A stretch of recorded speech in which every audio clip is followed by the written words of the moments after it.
I passem directament a la propera sessió, From Concept to Project, enfocada sobretot no tant a la part tecnològica en què ens enfocarem demà, sinó a l'enfoc de negoci. ¿Ya está vivo? Vale, muy bien. Buenas tardes a todos y bienvenidos a nuestro panel From Concept to Project and Business Value.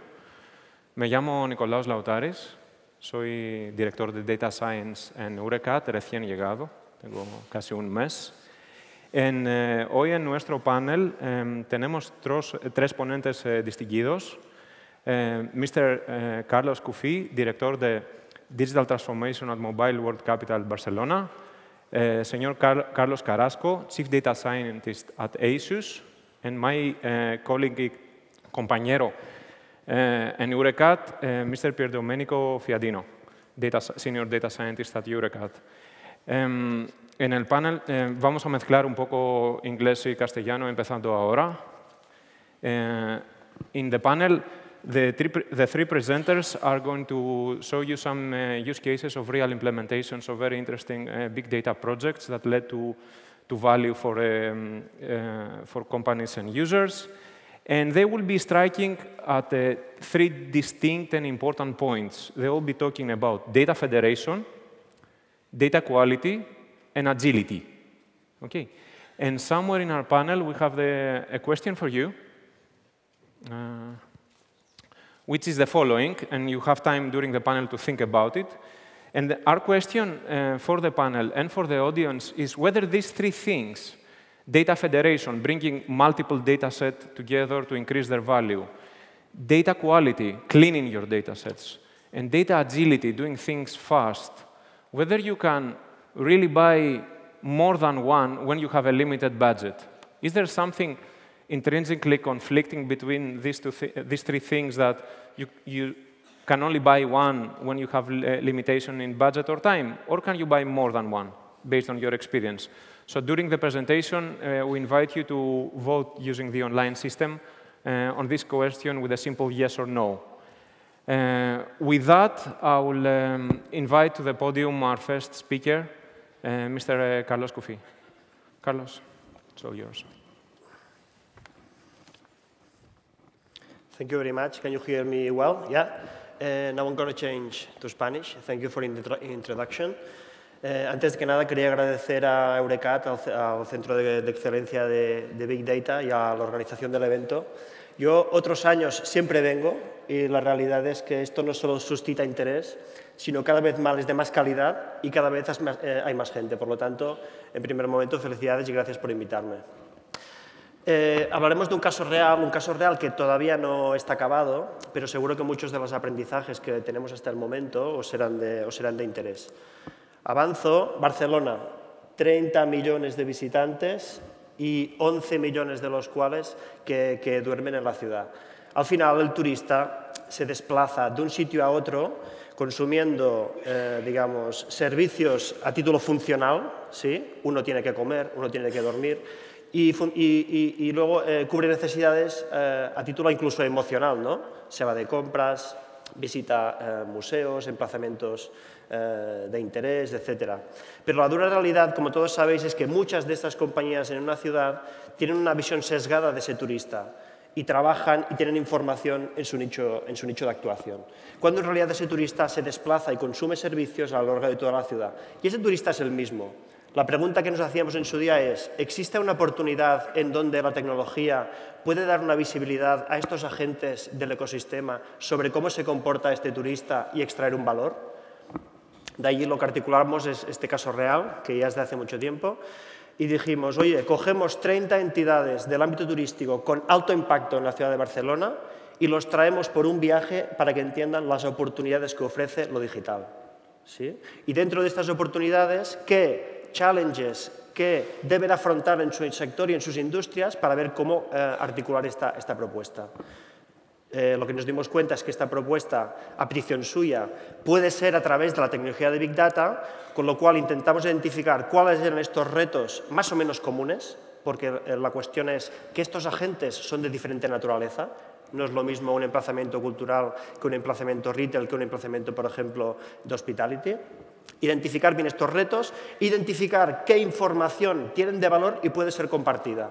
Por tanto, aquí estamos hablando de que se tuvo que hacer una valoración técnico-legal para saber qué fuentes de información pueden llegar a compartir y que tengan un valor en sí mismas. ¿Son apps? ¿Son wifis? ¿Son información del sistema transaccional? ¿Es información del sistema relacional? ¿Es información que no está digitalizada? Vayamos a ver también qué metodologías tecnológicas existen para anonimizar y disociar toda esta información y que todos ellos puedan utilizarla para garantizar la privacidad de los individuos. Articulamos un data lake con toda esta información, enriqueciéndola con fuentes de información externas y ver qué herramientas tecnológicas pueden, digamos, dar una solución a esas problemáticas que cada una de estas empresas pudieran tener. Por tanto, como la naturaleza de cada de ellas es distinta, no es hacerse la pregunta y ver cómo se responde. Aquí es lo que ahora se llama data discovery. Vamos a poner todo esto junto y vamos a descubrir cómo resolver nuestros problemas. Como veis, pongo las empresas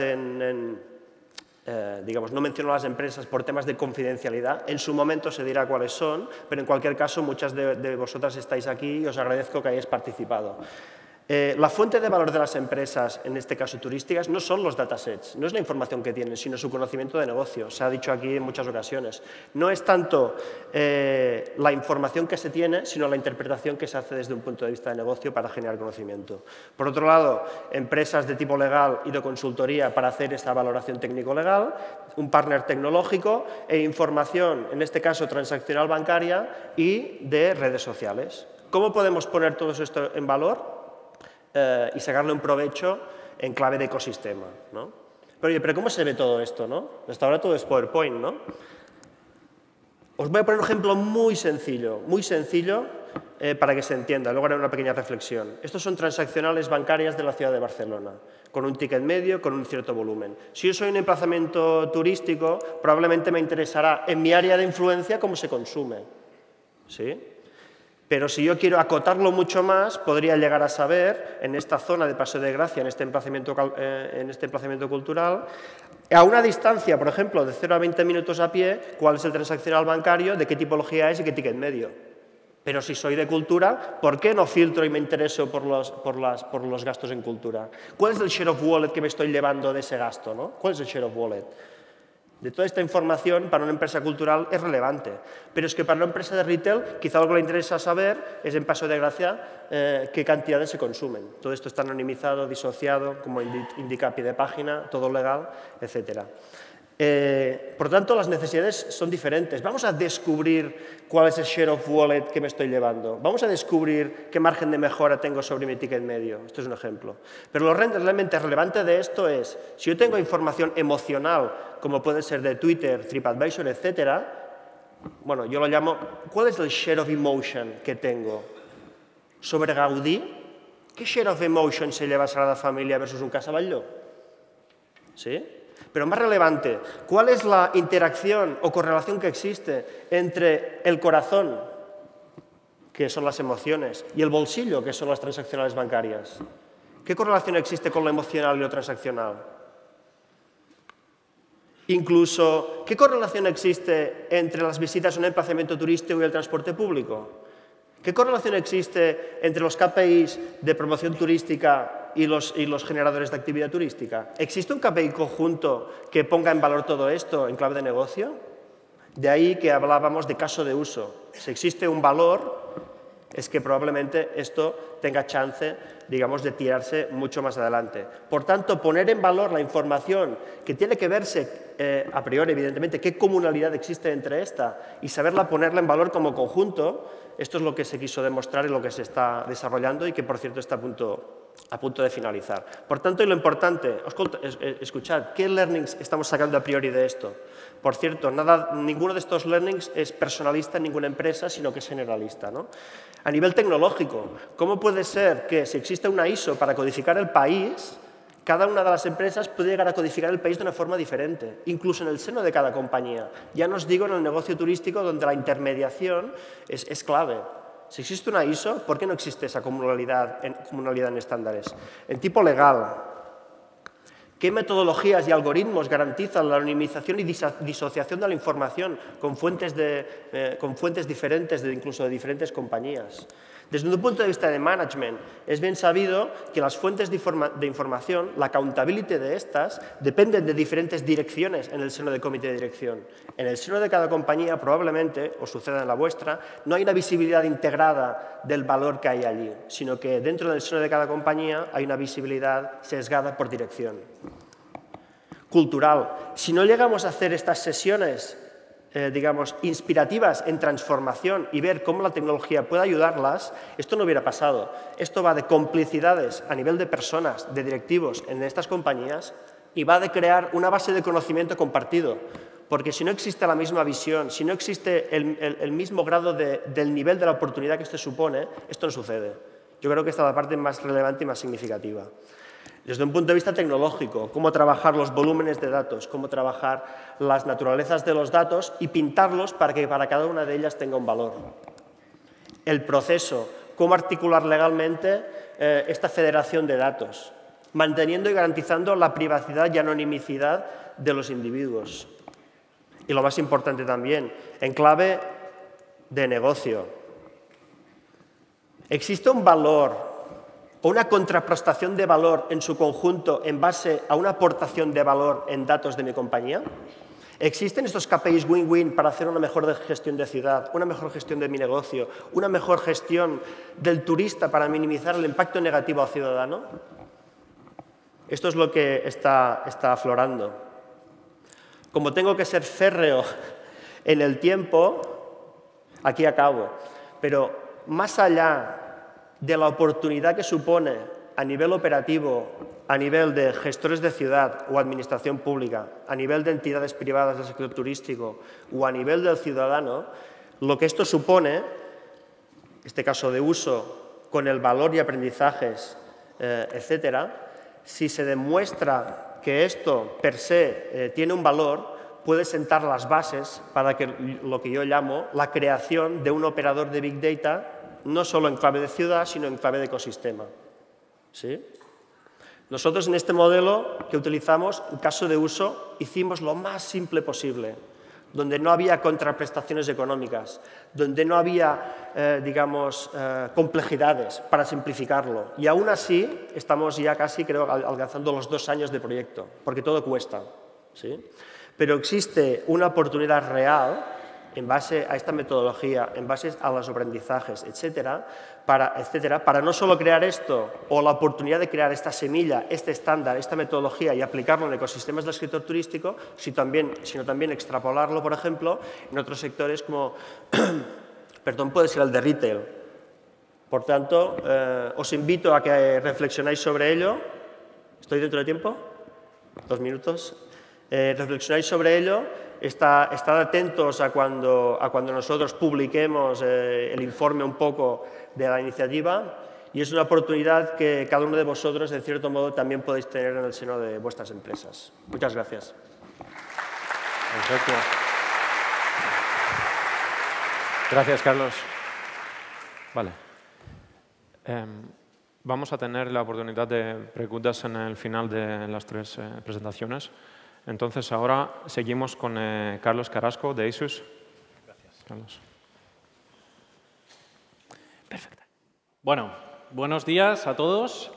Yo quería empezar mi presentación subiendo un poco los ánimos del público, que veo que algunos tienen hasta los ojos cerrados. Y quería hacer un llamamiento a pensar un poco si alguna vez os habíais planteado cómo de fantásticos somos los humanos. Hemos evolucionado a un nivel espectacular. Tenemos teléfonos móviles, tenemos ordenadores portátiles, incluso algunos los estáis usando ahora mismo. Tenemos tecnologías como Skype para poder hablar con quien queramos. Tenemos tecnologías como Facebook y diferentes redes sociales para estar en contacto con nuestros amigos y familiares. Tenemos tecnologías como Dropbox para poder acceder a nuestros archivos desde cualquier parte del mundo. Incluso somos tan buenos, tan innovadores y tan evolucionados que hasta tenemos hamburguesas a €1. Pues bien, no solo tenemos eso, todos los que estamos aquí conocemos el Big Data. Somos la bomba. Tenemos un montón de datos que tienen un potencial increíble. Además, estamos justo en el año en el que todo esto será mainstream. Supongo que el año que viene también será mainstream. Y estamos en la frontera de la innovación, de la productividad, etc. La historia ha acabado. Nos podemos morir aquí, somos la bomba, somos increíbles. Pues bien, yo creo que aún nos falta un pequeñísimo paso para acabar de ser los reyes de la analítica. Y es un paso que dieron los descendientes de este señor. ¿Alguien sabe quién es? ¿No? Los que vivís en Gracia o en el Born, lo podéis confundir con el hipster. ¿No? Este señor es Adán. Es Adán y es el primer Homo sapiens sapiens. Es nuestro antepasado común.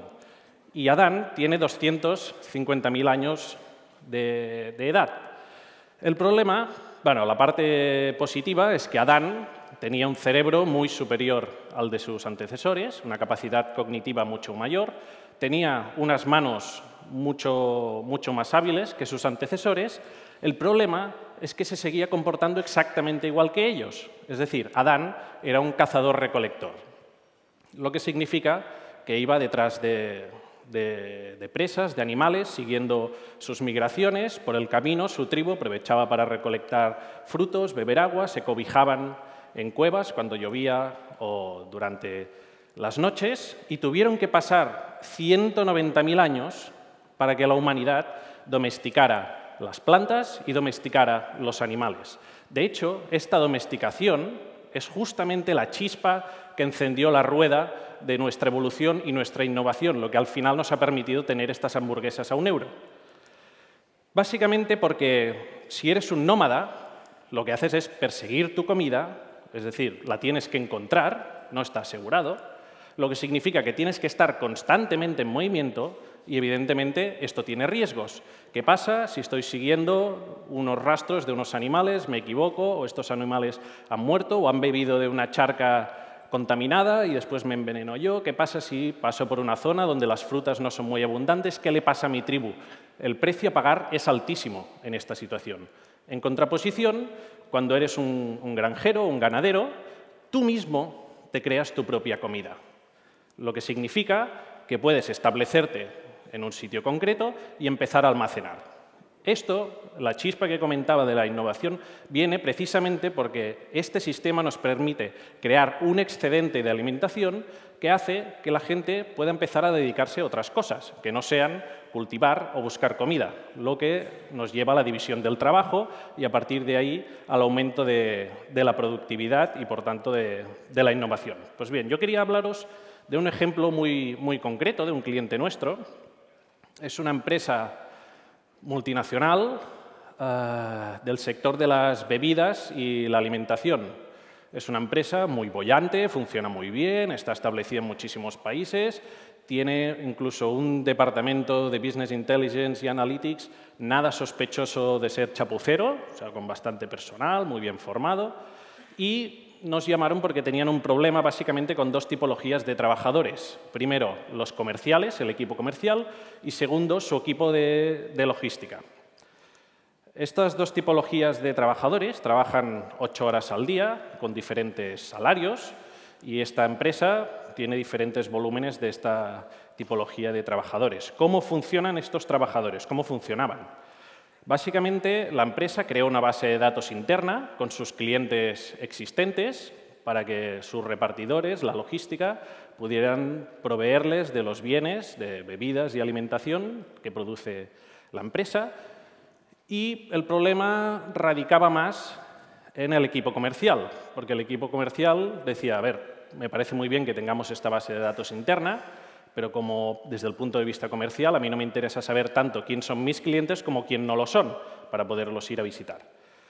Por lo que esta empresa tuvo una gran idea, que es decir, bueno, entonces lo que necesitamos es otra base de datos que nos diga cuántos potenciales clientes existen y dónde están para poder mandar a nuestros comerciales, por lo que se les ocurrió la gran idea de ir a buscar al registro mercantil de empresas. Error. Error, en primer lugar, porque cuando hablamos del registro mercantil podrías decir, hombre, pues sí, pues ahí están todas las empresas y con esto pues podemos realizar análisis. Uno de los problemas básicos es que estamos hablando de datos fiscales y la dirección fiscal no es necesariamente la misma donde se ejerce la actividad económica. Y no solo eso, sino que la base de datos estaba llena de errores. En primer lugar, desde missing values a duplicados, a registros inexistentes, que son estos que os comentaba de la dirección fiscal, no necesariamente es la dirección donde se ejerce la actividad. Todos estos problemas provocaban que el equipo comercial se pasara 1 hora y media cada día, deambulando por las ciudades de toda España intentando localizar potenciales clientes que teóricamente estaban ubicados en esa dirección que decía el registro mercantil que deberían estar. 1 hora y media al día. El equipo de logística padecía del mismo problema, no tanto por los datos externos, sino por la calidad de los datos internos de la base de datos que había creado la propia empresa. Esto al final se traduce en 600 euros al mes en el caso del equipo comercial y 260 euros en el caso del equipo logístico, perdidos en trabajadores de la empresa, dando vueltas por las ciudades, paseando, intentando localizar los negocios que aparecían en esta base de datos que no tenían la suficiente calidad. Y esto es porque seguían viviendo en el Paleolítico. Es porque no habían dado el paso de cazadores-recolectores, de aprovechar lo que me encuentro y si tengo suerte, y si no tengo suerte, pues pierdo 600 euros al mes en mis trabajadores dando vueltas por las ciudades. Y no es un problema solo suyo. Si buscáis encuestas a nivel internacional o a nivel local sobre cuáles son los problemas por los que las organizaciones o empresas no llevan a cabo proyectos de Big Data o los proyectos que llevan a cabo no se aprovechan en todo su potencial, una de las principales razones que aparece constantemente es la calidad de los datos. Estos datos no son fiables y tengo un algoritmo que es la bomba y tengo unos data scientists que me hacen unos apaños increíbles, pero los datos que están usando no son suficientemente buenos para que la unidad de negocio se fíe de los resultados de todos estos análisis. Por suerte, existe Eshus. Y digo por suerte porque nosotros no somos cazadores-recolectores, nosotros somos conreadores de datos. Hemos pasado del Paleolítico al Neolítico.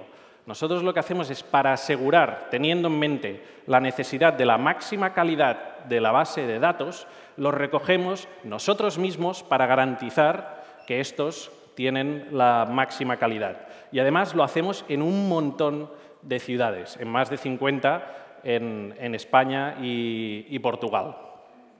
Volviendo al ejemplo anterior, lo que hicimos es crear el algoritmo para hacer matching entre nuestra base de datos que contiene el universo entero de todas las tiendas existentes en distintas ciudades y extraer sus clientes actuales para tener los clientes potenciales. Voy un poco rápido porque me acaban de comunicar que tengo 2 minutos. Estos son los resultados del matching del algoritmo. Para daros un ejemplo, no sé si lo podéis ver bien, pero cada puntito es una tienda en Barcelona. Los puntos verdes son restaurantes, los puntos rojos son bares. Antes se decía que una ardilla podía cruzar la península ibérica saltando de árbol en árbol. Ahora podemos decir que un comercial de esta empresa puede cruzar Barcelona saltando de bar en bar.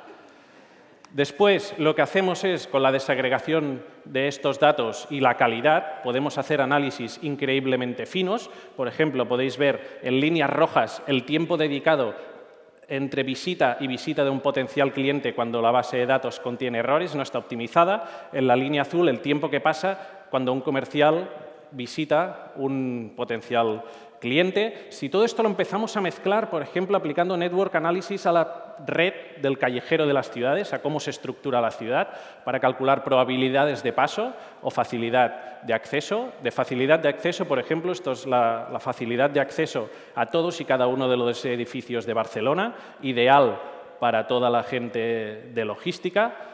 Al final lo que conseguimos es que esta empresa se ahorrara 500.000 euros al año. 500.000 euros al año por una inversión ínfima solo mejorando la calidad de los datos, solo pasando del Paleolítico al Neolítico, pasando de recolectar lo que se encontraba a empezar a consumir productos de calidad. Por tanto, yo, dejadme, aprovechando la audiencia que tenemos hoy, quería hacer un llamamiento a pasar de hablar no solo de Big Data, sino a hablar, y ahora no funciona el mando, a empezar a hablar también a la calidad de los datos y a poder ser que no tengamos que esperar 190.000 años en dar el paso. Muchas gracias.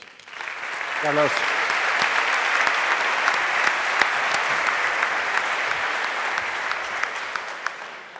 Well, if you made 500,000, I think you deserve 2 extra minutes in this presentation. Pier Domenico, the floor is yours. Thank you. Per trencar una mica el pattern, la fem en anglès, aquesta. Bueno, the title of this presentation is Data Science Loves Agility. I would like to show you 3 projects that we have done in the Big Data Analytics unit of Eurecat in the last year, which had very different goals, but also common peculiarities. They were very small in terms of budget, and also they were done in just a few months. But before talking about our projects, I wanted to show you a counterexample. You already know Uber. Uber is a private taxi hiring company. It was founded in San Francisco in 2009. Now it has grown a lot. It is a multi-million company. It is one of the big fishes of the Silicon Valley. They are also starting to acquire new enterprises. Recently, they acquired Otto, which is a company developing technologies for self-driving car, and you can imagine where they are aiming for. But also, they are founding side products like Uber Eats. Uber Eats is a mobile meal ordering service that relies on their existing infrastructure, and it promises delivery of meals in less than 30 minutes. Now, there are already millions of customers of this service around the world. So in order to fuel all these products and technology, they are investing a lot, many millions per year, in data mining platforms. Michelangelo is one of their examples.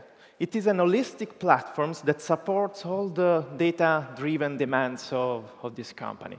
There are thousands of engineers working there. They even founded a new headquarters for this in Seattle. One of the things that it does, it is calculating the preparation time for Uber Eats. So it seems that for achieving good results with data, you must be a multi-million company. But in reality, if you know where to look for, what to look to, you can achieve very good results in small projects conducted by just a small team in few months. And these are the examples that I would like to show you. The first one is AlphaNet. AlphaNet is a Catalan company that develops a system for road monitoring for security purpose. They sell their products to municipalities and other public administration. And now they want to investigate a new direction. They also want to additionally provide their customers with traffic statistics, like calculating traffic intensity, speeds, average speeds, but also segmentation of traffic, understanding where the cars that are collapsing our roads are coming from. So we help them build an entire new data pipeline based on their existing infrastructure. I don't want to bother you now with all the details and tools that we have employed for building this pipeline, but the key concept is that we build this with an idea in mind, to keep it simple to maintain and also inexpensive, and most importantly, to build it in a short time. For example, we manage all our transactions with a single node Redis that could be horizontally scaled in the future in case we need to. We also added an integration with third-party services like the Spanish Traffic Authority in order to get metadata of the plates seen by the cameras.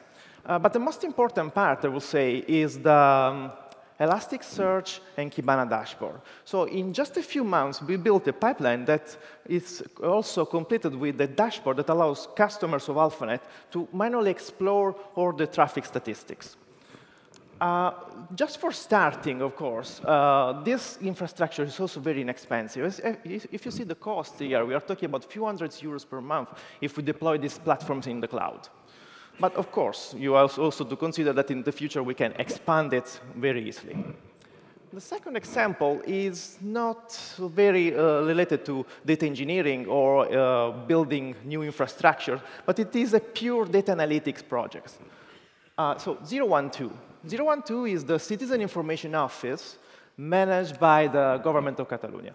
It is a telephone-based, it is a paid service that answers customer questions ranging different topics, going from health, tax-related, wellness, and so on. So now this service already works kind of good, but there is always room for improvement, of course. In particular, the people managing the service were interested in investigating some suboptimal procedures that they had internally. In particular, what concerns the suboptimal routing of their calls. Indeed, when you call 012, a virtual agent attends your call, listens to your voice, and extracts the keywords in order to understand what is the topic, and assign you to a human domain expert. But in case this procedure fails, the call is in turn passed to a general-purpose agent that listens to your call again, and finally routes you to the correct domain expert. However, this step sometimes fails, and the customer is stuck in a loop of domain experts that send the call among each other. Of course, this is a suboptimal routing of the call, and it also creates problem being this as paid service. So after the call, the question is answered, the call is passed to a call evaluation system. Now, they wanted to investigate this and see where they can improve. And in fact, they provided us with an historical data set, rather large, with all the metadata concerning the calls in the last year. And our goal was to understand the statistical characteristics of this dataset in order to answer to very specific questions, like, for example, how ratings are distributed, what are the factors that influence the most the ratings, and also when bad-rated calls are concentrated. Just for your curiosity, we discovered that most of the bad-rated calls were concentrated in the evening, when people is more tired and they are more likely going to assign bad rates. Anyway, this is 2007. Reports are boring. I mean, people want to explore the things by themselves. So we also provided 012 with a dashboard to let them inspect autonomously all the statistics of their call. In particular, for example, explore what is the most popular, most frequent, routings of their suboptimal calls. Also, watch all the statistics, like, for example, the average wasted time per call. These dashboards are extremely powerful because the domain expert here can rely on the information grasped from this in order to run informed actions. And this is what they did, actually. It was all over the news. Just after this 3-month project, they were able to trigger internal reorganizations, and they saved many thousands of euros per month. And this is taxpayers' money, so everybody was happy about that. Again, it was a 3-month project. And let's go to the last example, Glovo, which is actually my favorite one among the three. Glovo is a Catalan startup. It was based a couple of years ago. They do last-mile delivery, similar to Deliveroo or Uber Eats, if you remember the beginning of the presentation. And they already have thousands of customers spread in many countries.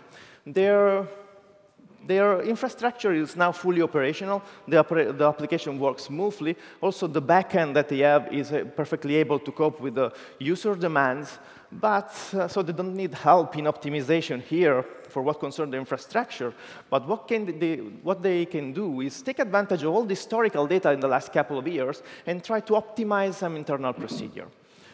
In fact, we scheduled with them a 3-month project in which we were focusing on a very specific goal, which is the optimization of their order notification algorithm.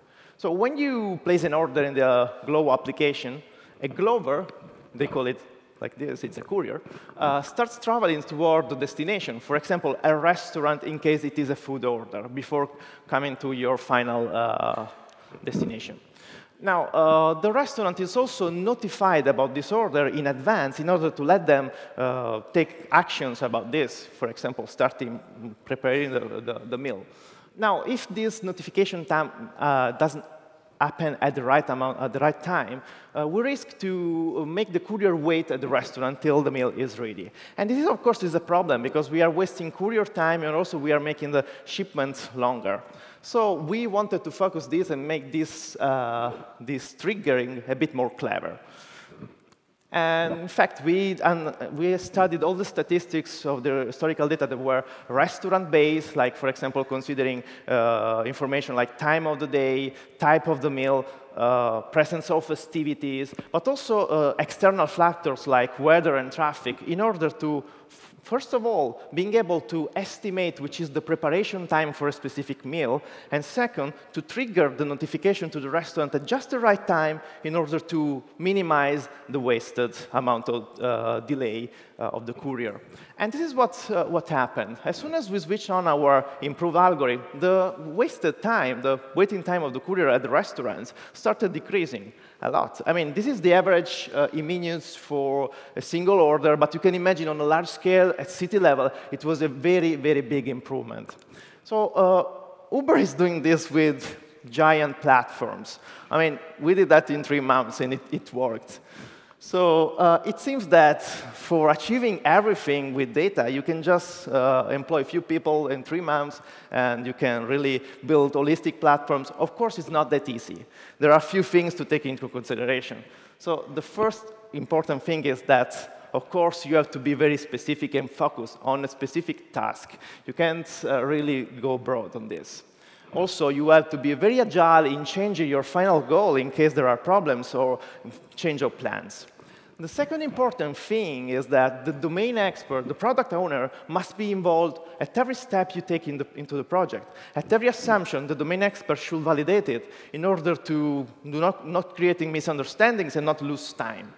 But I will say that the most important aspects to make this thing work is that they have the right team and the right tools. If you have a cross-functional team composed of data scientists, engineers, DevOps, and system administrators with senior profiles, they are able to immediately understand which are the best candidate tools and technologies to apply to answer to a very specific question.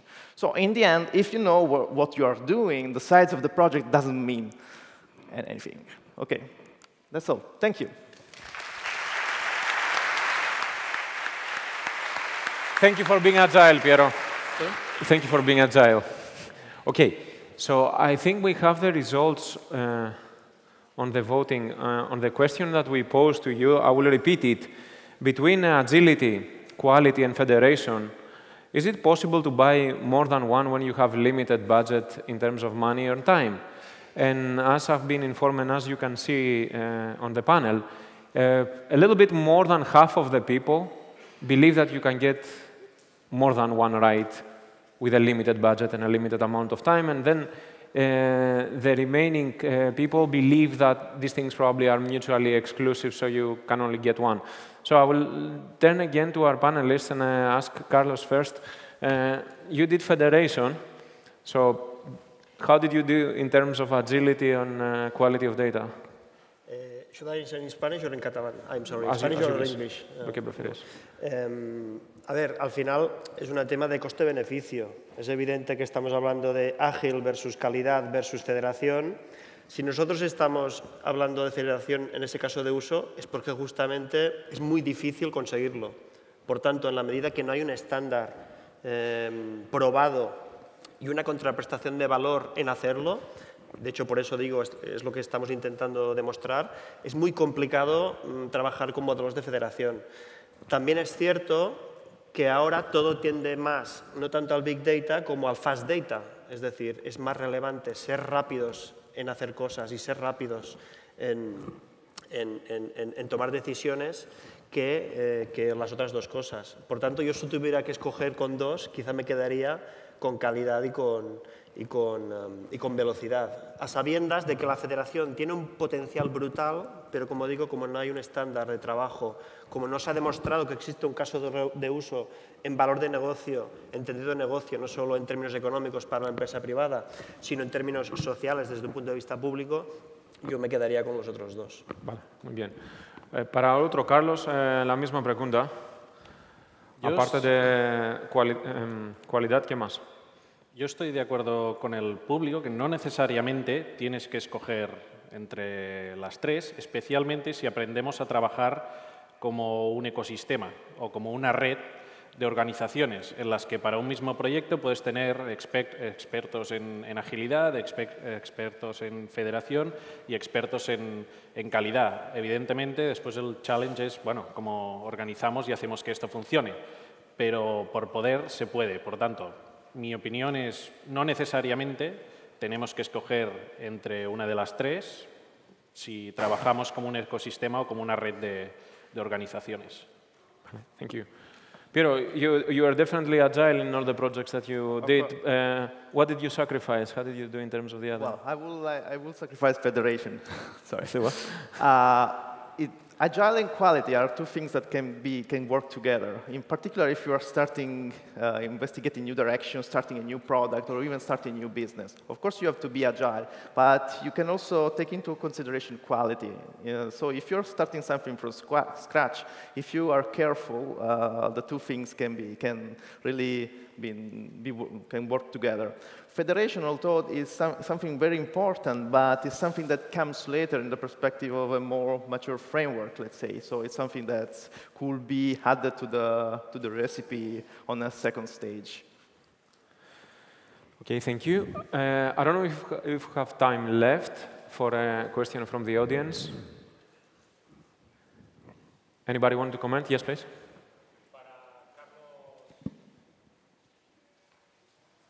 Para Carlos. Sí, los dos? Él, tú. Yo he creado una startup focus del turismo y lo que quería preguntarte, el análisis de datos que estáis haciendo está enfocado al 80%, al 85% del target a nivel mundial que no sabe qué hacer, sino que toma la decisión cuando llega a la ciudad, o ese 15% que organiza, el 13% que organiza antes de llegar a la ciudad, o ese 2% que ya tiene todo organizado con tour operadores. Es un poco porque no lo dejaste claro y quería saber un poco, porque nosotros tenemos un foco. En su momento, la concepción del proyecto nos lo planteamos y apostamos por un tema simplemente de acotar esos retos en lo que son prestadores de servicios públicos privados en ciudad. Que eso no quiere decir que sean muchos, sino por lo menos que intenten ser representativos. Por tanto, no involucrando lo que es la comercialización en mercados, por ejemplo, origen, sino solo trabajando sobre la prestación de servicios en la ciudad de Barcelona. Y, por cierto, en un tiempo acotado, en un momento acotado y todo muy, digamos, valga la redundancia, acotado.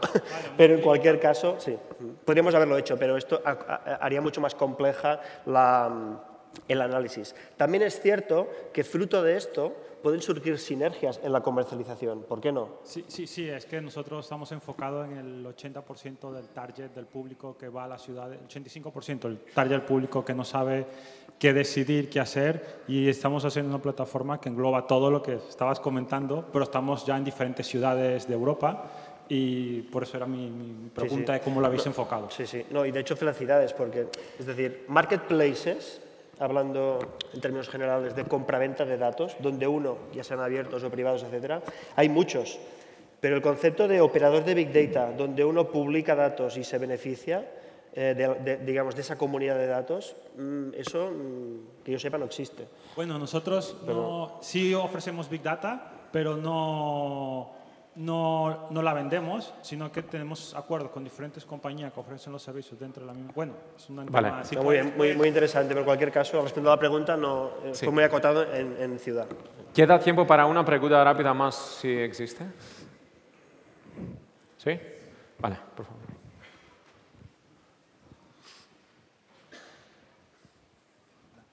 Gracias por la presentación, ha sido muy interesante. Yo quería preguntaros, en vuestra opinión, ¿qué factor de importancia tiene el stack de herramientas que elegís para estos proyectos para ser ágiles?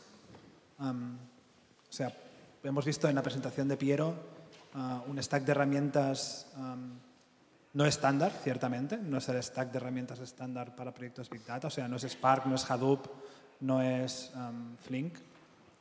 Por lo tanto, quería preguntar esto. Para ser ágil, en vuestra opinión, ¿qué tal importancia tiene el stack de herramientas? ¿Quién quiere responder? ¿Piero? Well, as I said during the presentation, tools are important, of course, because, for example, that specific pipeline, you should know, is something that was built in order to be easy, quickly, being able to deploy quickly. Anyway, what is most important, I will say, is the profiles, the people. I mean, the tools pass, they change. There are a tool that is popular today will not be popular tomorrow. What is important to do is build a good skill set of people that is able to understand immediately what are the state-of-the-art technologies today that could be employed to solve a specific problem. And also having infrastructures that are modular enough to be upgraded with new tools and new techniques later on. So I would say people and skills is the priority, and then tools. Okay. Bueno, en nuestro caso, al final, también fue una solución end-to-end, porque bastantes, digamos, challenges había en concebir el proyecto como para meterse en discutir sobre la tecnología. Por tanto, buscamos una solución end-to-end. Queda mal que lo diga, no por los tecnólogos, pero al final la parte tecnológica tiende a ser la fácil.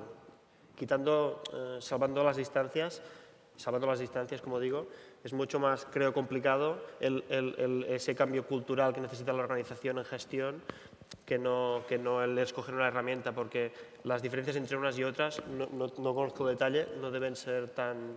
O sea, creo que no es la parte más difícil, salvando distancias, como digo.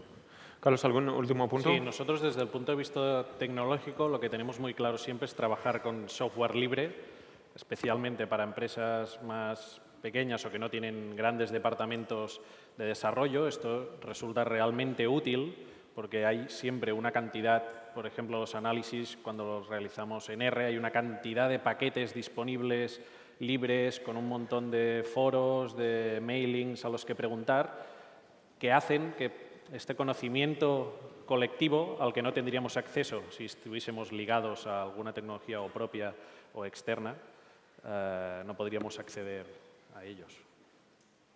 Y además nos permite también la agilidad de poder adaptar códigos de paquetes existentes a necesidades más específicas. Vale. Muy bien, entonces con esto cerramos la sesión. Muchas gracias a todos los ponentes y gracias a todos por vuestra participación.